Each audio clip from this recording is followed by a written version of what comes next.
So I'm delighted to be with Richard Thorpe. Richard, you're going to be presenting on the 12th of January, focused about Tier 4, focused about how we get beyond Tier 4 and how we don't end up in tears but end up in joy. So over to yourself, Richard. What's the key things for people to? Of course, people go and take it away more on the 12th of January, but in terms of what do you think some of the key lessons are you've learned over the last 12 months and going forward into 2021?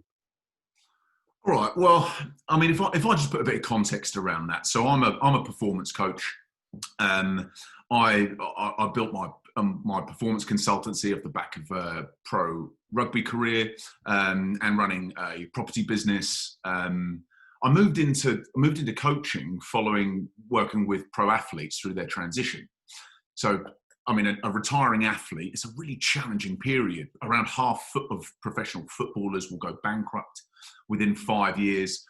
Around half of rugby players will develop a mental disorder within 2 years of retiring.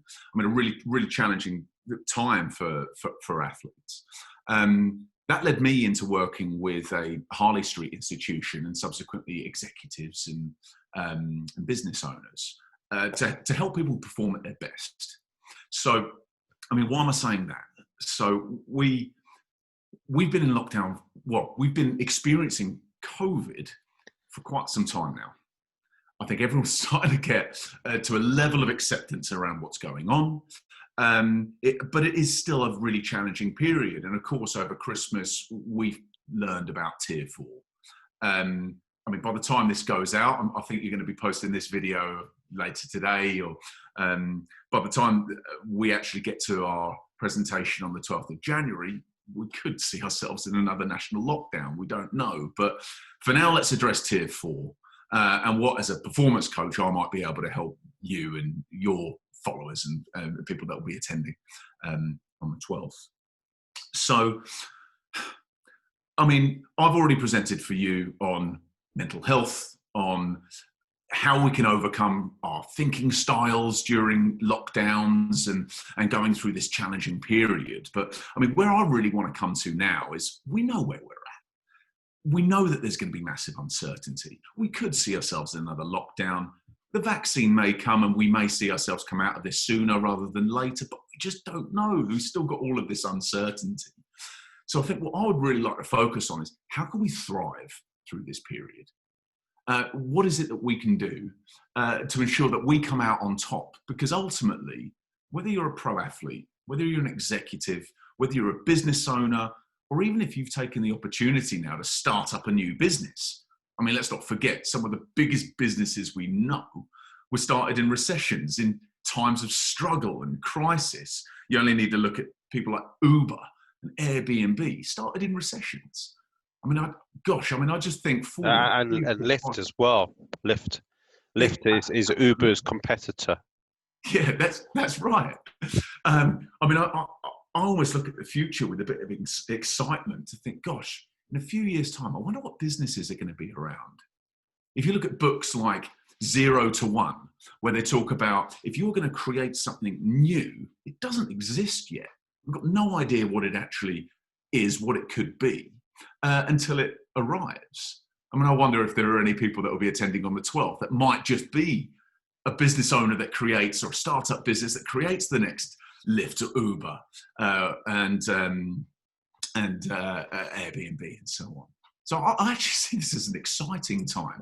Yes, we've got a lot to concern ourselves with.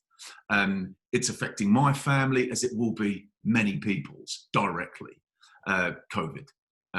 So is lockdown and Tier 4. It's a very challenging time. But let's not underestimate what we've actually got inside of us. I mean, everybody has got more that they can bring to the table, right? I mean, I always like to use a rugby example, being a rugby player. But I mean, I could probably count on all my fingers and all of my toes the number of times I've been in a dressing room at half time.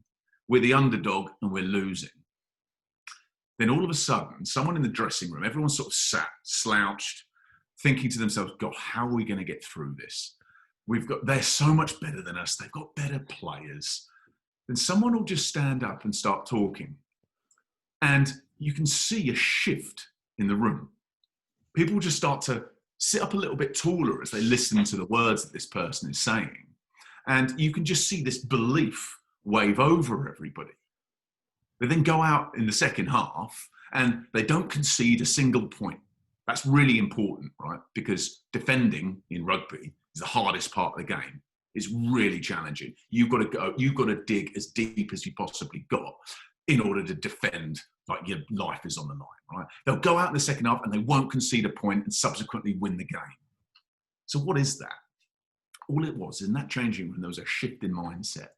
You're the same players that were struggling in the first half and now go out and deliver beyond anybody's expectations in the second half. You're the same people, right?